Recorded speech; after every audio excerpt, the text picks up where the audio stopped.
Magandang hapon po sa inyong lahat. May pag-asa sa Panginoon. Ang tanging layunin ng programang ito ay upang ibalita sa inyo na may pag-asa sa Panginoon. Ang Panginoon ay nagpapatawad ng makasalanan, bumabago ng buhay, nagpapagaling ng lahat ng klase ng sakit at karamdaman sapagkat may pag-asa sa Panginoon. Tayo po ay manalangin. Ama naming Diyos na mabuti, dakil at tapat, marami pong salamat sa inyo sa oras na ito. Niling namin ang inyong buong pagkilos at paggawa at pag-abot sa lahat ng mga sumusubaybay sa programang ito. Kayo po ang manguna, madakil at maluwalhati sa pangalan ni Jesus. Amen. Muli ito po ang inyong lingkod, Pastor Joseph Masaredo.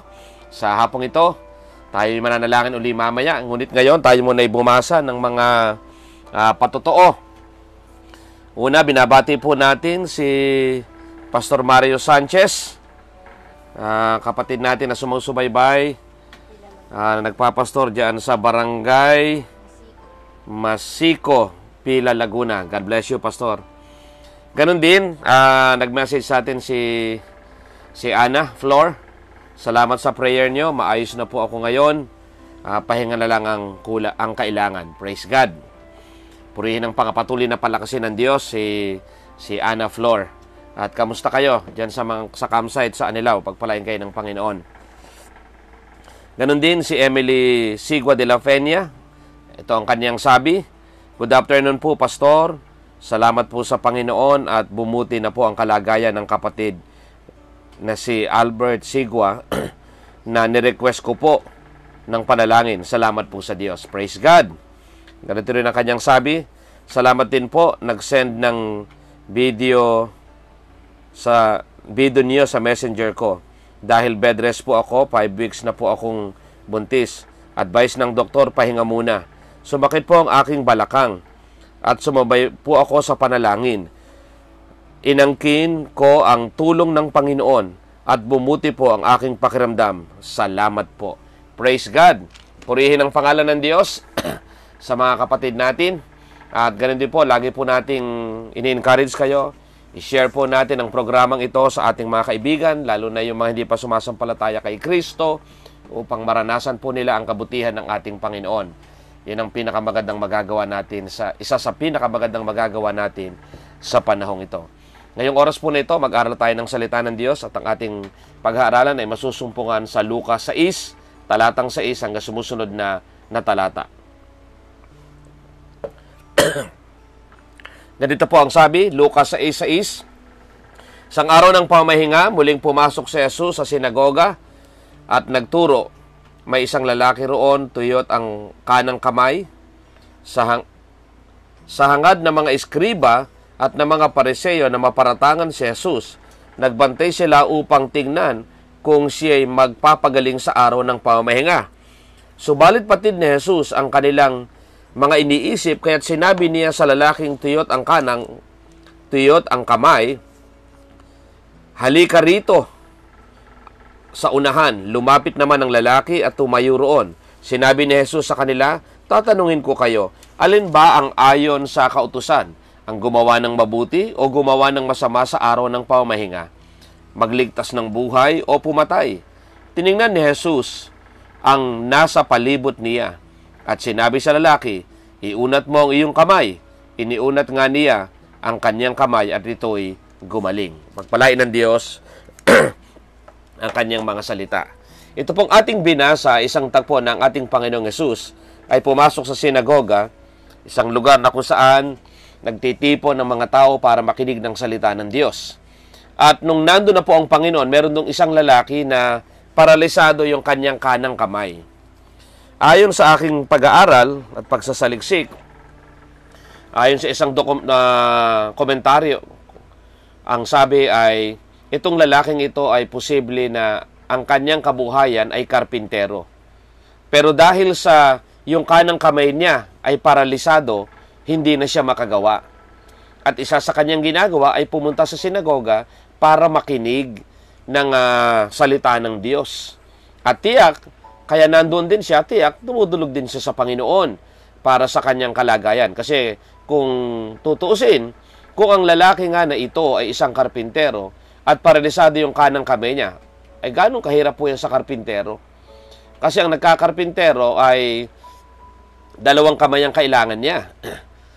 At kung sakali man na okay yung kaliwa niya, kung ang problema nito, baka ang pwersa niya ay nasa kanan at wala sa kaliwa, talagang problema ito. Kaya nung nandoon ang Panginoong Hesus, nakita niya ito. Ang problema, may mga Pariseo at Saduceo doon na nagbabantay sa Panginoong Hesus na naghahanap ng iaakusa sa Kanya. Gusto nilang tingnan kung ang Panginoong Hesus ay magpapagaling sa araw ng Sabat. Kasi pag pinag-aralan po natin ang Sabat sa Biblia, na ibinigay ng Panginoon sa mga Israelita, ay merong mga bagay na dapat gawin at hindi dapat gawin sa panahon ng Sabat. Kaya dito, iniisip nila na pag nagpagaling ang Panginoong Hesus, siya'y gumagawa ng masama. Sapagkat ang nasa isip ng mga Pariseo dito, kailangan magbanggit lang ng, magturo lang ng salita ng Diyos, pero wag magpapagaling. Kaya, ang ginawa ng Panginoong Hesus ay, dahil nalalaman ng kanilang mga iniisip, ang ginawa ng Panginoong Hesus, sabi niya sa verse 9 ay ganito, lumapit naman ang lalaki at tumayo roon. Sa verse 9, sinabi ni Hesus sa kanila, tatanungin ko kayo, alin ba ang ayon sa kautusan? Ang gumawa ng mabuti o gumawa ng masama? Sa araw ng pamahinga, magligtas ng buhay o pumatay? Dito, gustong sabihin ng Panginoong Hesus, ano ba ang dapat na gawin natin pagka-araw ng Panginoon? Gumawa ng masama o gumawa ng mabuti? Magligtas ng buhay o pumatay? Kung tutuusin, sa araw ng Panginoon, ang dapat nating gawin, gumawa ng mabuti. Ang gustong sabihin ng Panginoon dito sa mga reliyoso na nakikinig sa Kanya, ay dapat binabanggit nyo ang salita ng Diyos. Pinag-aaralan yan. Sumasamba. Pero, pag merong pagkakataon na merong nangangailangan ng pag-asa at may mga pagkakataon na kailangang abutin yung mga tao, lalo na tingnan ninyo sa oras na yon, nandun yung lalaki na paralisado yung kanang kamay niya. Di ba isang mabuting bagay na hindi lamang siya natuto ng salita ng Diyos, kung hindi, nabigyan ng pansin yung kalagayan niya. Kasi kung ang lalaki ngang ito ay talagang karpintero, at yung kanyang kanang kamay ay paralisado, ang kailangan niya ay hindi lamang matuto ng salita ng Diyos, bagaman yun ang pinakamahalaga, pero dito makikita natin kung ganong kabuti ng Panginoon. Hindi lamang niya nais tagpuin yung pangangailangan nating spiritual, nais rin tagpuin ng Panginoon yung pangangailangan nating pisikal, yung kalusugan at kagalingan, sapagkat pag ikaw ay may kalusugan, may kagalingan, maayos ang pangangatawan, makagagawa ka at matutugunan din ang iyong pangangailangan. Ito ang gustong ipaliwanag ng Panginoon dito sa mga reliyoso na nandoon. Na ang tunay na reliyoso, pagka merong taong nangangailangan, abutin. Lalo na kung yan ay araw ng Sabat, yun ay araw ng Panginoon. Ano ba ang gustong gawin ng Diyos sa araw ng Panginoon? Di gumawa ng mabuti. At dito gusto ring sabihin ng Panginoon na ipinapahiwatig sa atin, mga kapatid, pag tayo ay nasa bahay-sambahan at may mga taong nangangailangan, diba, nagtuturo tayo ng salita ng Diyos. At doon sa lugar na pinagtuturoan natin, merong taong may karamdaman o merong taong may kailangan ng panalangin. Huwag mo lang siyang turuan ng tungkol sa kabutihan ng Diyos. Ipanalangin mo siya na maranasan niya yung kabutihan ng Diyos. Kasi isip-isipin na lang ninyo. Kaya, pagka tayo nangaral ng salita ng Diyos, kung meron taong nangangailangan, alam mo, kailangan ng panalangin, o may karamdaman, pag-pray natin. Huwag na tayo magdalawang isip pa. Kasi ang salita ng Diyos ay lalong mabuti na mapakinggan, at hindi lamang mapakinggan, kung hindi maranasan ang kapangyarihan nito sa buhay ng tao. Kaya ang lalaking ito na paralisado ang kanang kamay, pinatayo ng Panginoon at sinabi, ano pa magandang gawin ngayon? Gumawa ng mabuti o gumawa ng masama? At wala silang naisagot. Bakit? Kasi ang tama naman na sa araw ng Panginoon, ang dapat nating gawin ay gumawa ng mabuti. Kaya dito ang lalaking iyon ay inabot ng ating Panginoong Hesus. Siya ay pinagaling. Biro niyo yung kanang kamay niya, paralisado. Siyempre, hindi niya maikilos. At ipinaunat ng Panginoon.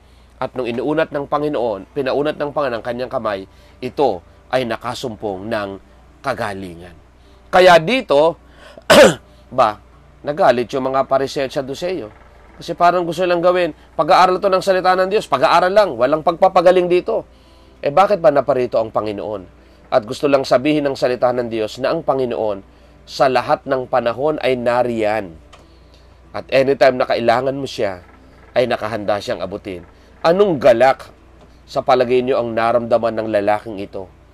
Na yung kanang kamay niya ay pwede nang magamit, at kung siya nga'y nagkakarpintero, magagamit na niya yung kanyang kamay o anumang kanyang gagawin, at yon ay isang mabuting bagay. Kaya sa araw na yon, nasumpungan niya ang kabutihan ng salita ng Diyos at ang kagalingan ng kanyang pisikal na katawan. Ngayong oras na ito, mga kapatid, kung meron po sa inyo na ngayon lamang kayo nakapakinig ng programang ito at nais po ninyo ng tulong ng Diyos, suko po natin ang ating buhay sa Kanya. Tanggapin natin siya sa ating puso bilang Panginoon at sariling tagapagligtas. At lagi tayong makinig at ang pagpapala ng Diyos ay darating sa ating buhay. Tayo po yung manalangin. Sabihin po ninyo ang panalangin ito: Panginoong Jesus, sa oras po na ito, sinusuko ko ang aking buhay. Hinihiling ko ang inyong pagtulong at pagsama sa akin.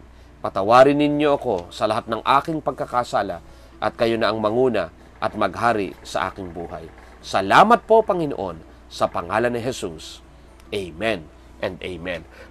Kung ginawa po nyo yan, yan ay isang mabuting bagay na kayo ay sumabay sa panalangin.